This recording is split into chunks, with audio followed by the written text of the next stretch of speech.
اس وقت ہمارے اسٹوڈیوز کی گھڑیوں میں رات کے ٹھیک 7:30 بجے ہیں۔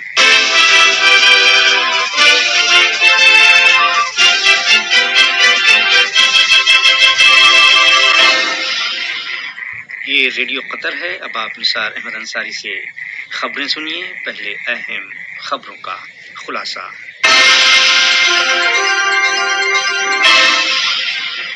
صاحب سمو امیر نے وفاقی جمہوریہ صومالیہ کے صدر سے ٹیلی فون پر بات چیت کی۔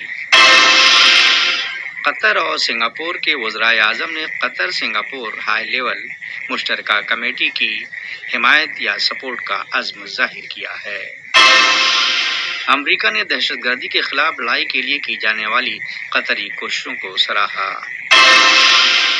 اور ترکی کا کہنا ہے کہ لیبیا نے جنگ بندی کے لیے مشروط مذاکرات پر آمادگی ظاہر کی ہے۔ اور اب پیش خدمت ہے آج کا دوسرا نشریہ۔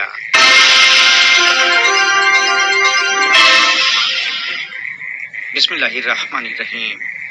صاحب سمو امیر شیخ تمیم بن حمد آل ثانی نے آج وفاقی جمہوریہ صومالیہ کے صدر محمد عبداللہ فرماجو سے ٹیلی فون پر بات چیت کی، جس میں دو طرفہ تعلقات اور انہیں مختلف شعبوں میں فروغ دینے کے وسائل کا جائزہ لیا گیا، جبکہ مشترکہ مفاد کے دیگر معاملات بھی زیر بحث آئے۔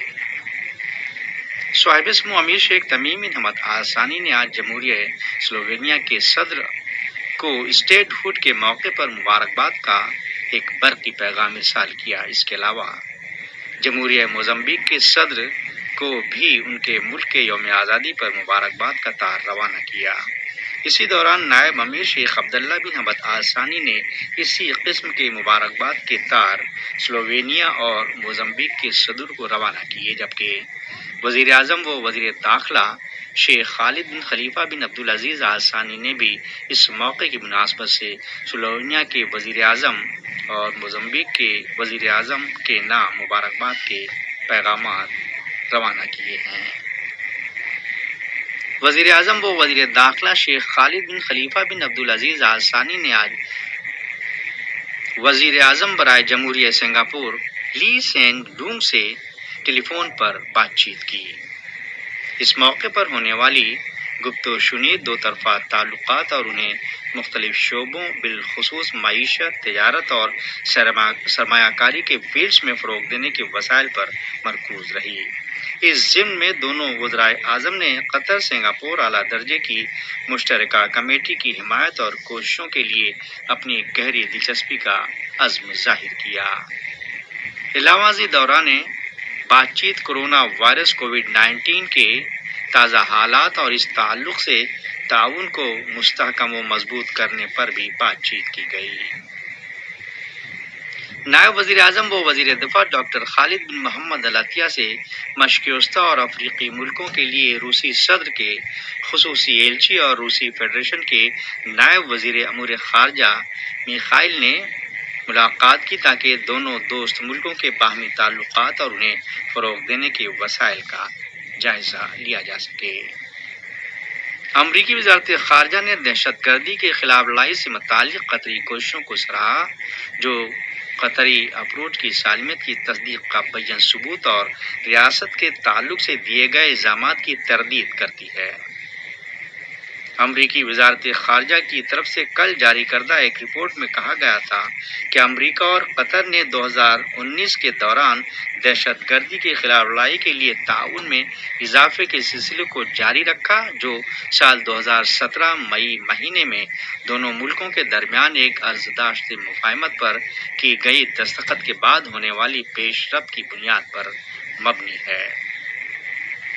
اس کے علاوہ قطر امریکہ انسداد دہشت گردی ڈائیلاگ جو ماہ نومبر 2019 میں شروع کیے گئے تھے۔ امریکی وزارت خارجہ نے بین الاقوامی اتحاد میں قطری شراکت سمیت ان تمام گروپس کی اہمیت پر زور دیا جو ISIS کو شکست دینے کے لیے کام کر رہے ہیں۔ نیز دہشت گردی کے خلاف لڑائی میں قطری پوزیشن کی تعریف کی گئی ہے۔ کابینہ نے فیصلہ کیا ہے کہ کووڈ-19 کے پھیلاؤ کے تناظر میں عائد پابندیوں کو بتدریج اٹھائے جانے کے ایک حصے کے طور پر حکومت اور پرائیویٹ سیکٹرز کے 50% اسٹاف ممبران 1 جولائی سے اپنے دفتروں سے اور بقیہ اپنے گھروں سے کام کریں گے۔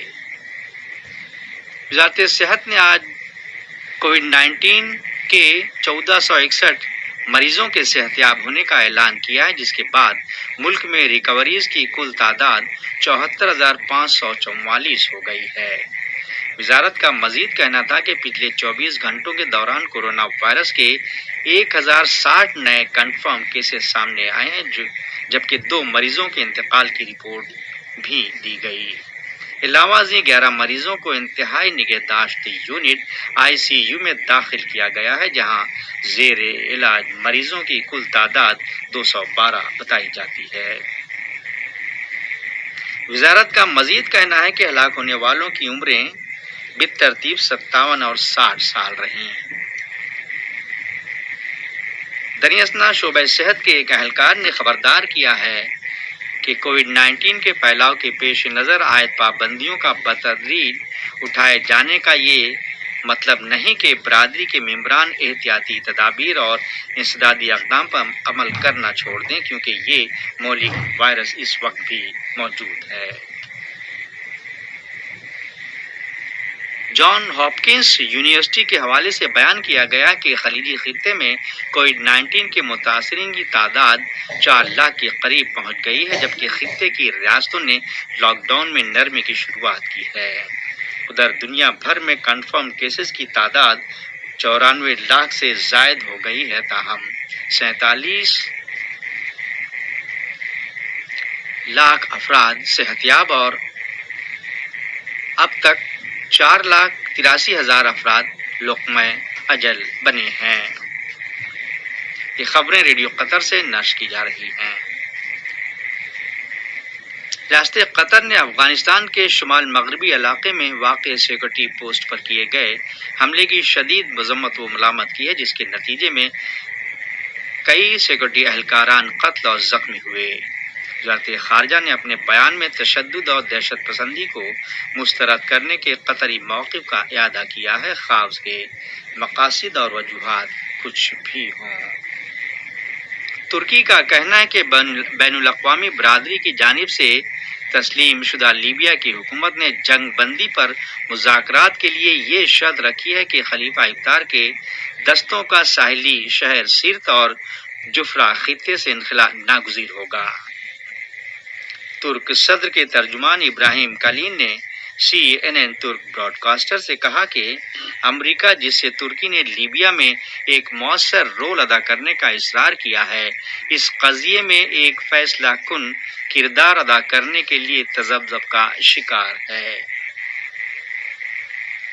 لیبیا میں اعلیٰ درجے کی اسٹیٹ کونسل کے سربراہ خالد المشری کا کہنا ہے کہ ملک کے قبیلے کوئی سیاسی پارٹی نہیں، اور دوسرے یہ کہ لیبیائی کرائسس کے حل کے لیے افغان تجربہ کام نہیں کر سکتا۔ واضح رہے، المشری لیبیا کی صورتحال پر فرانس کے صدر ایمانوئل میخون کے ساتھ ہونے والی ایک ملاقات میں صدر تیونس قیس سعید کے تبصرے کا حوالہ دے رہے تھے۔ ان کا کہنا تھا کہ مزید انیشیٹیوز کی قطعی ضرورت نہیں، بلکہ ہم سب کے لیے ایک مؤثر سیاسی معاہدے کی اشد ضرورت ہے، تاکہ لیبیا کی حکومت کو پورے ملک میں اپنی اتھارٹی کی توسیع کی اجازت ہو۔ UN اور یورپ اور عرب طاقتوں نے اسرائیل کو خبردار کیا ہے کہ فلسطینی اراضی کا الحاق امن کے لیے انتہائی نقصان دہ پہنچانے کا جواز ثابت ہوگا، لیکن امریکہ نے اپنی طرف سے ہری جھنڈی دکھانے کی پیشکش کی ہے، جبکہ امریکی وزیر خارجہ مائک پومپیو کا کہنا ہے کہ یہ اسرائیل پر منحصر کرتا ہے کہ وہ مقبوضہ غرب اردن میں اپنی بستیوں کو شامل کرنے کا فیصلہ کرے، جیسا کہ اسرائیلی وزیر اعظم مسٹر بنیامین نیتن یاہو نے بین الاقوامی برادری کی جانب سے مخالفت کے باوجود اس کا عزم کر رکھا ہے۔ لبنان کے صدر مسٹر عون نے آج سڑکوں پر ہونے والے مظاہروں اور روز بروز بگڑتی ہوئی اقتصادی صورتحال کے بیچ سیاسی پھوٹ کے ملک میں فرقہ وارانہ جھگڑے سے خبردار کیا ہے۔ حماس کے مسلح دھڑے کے ترجمان نے آج متنبع کیا ہے کہ غرب اردن کے حصوں کو ضم کرنے کے اسرائیلی منصوبے کا اعلان جنگ کے ایک اعلانیے کے مترادف ہوگا، اور بھارت کی وزارت خارجہ سے آج کہا گیا ہے کہ چین نے دو طرفہ معاہدوں کی خلاف ورزی کا ارتکاب کرتے ہوئے متنازع ہمالیائی سرحد پر بڑی تعداد میں ہتھیار اور فوجی تعینات کیے ہیں۔ آج کا نشریہ ختم ہونے سے پہلے اہم خبروں کا خلاصہ ایک مرتبہ پھر سماعت فرما لیجیے۔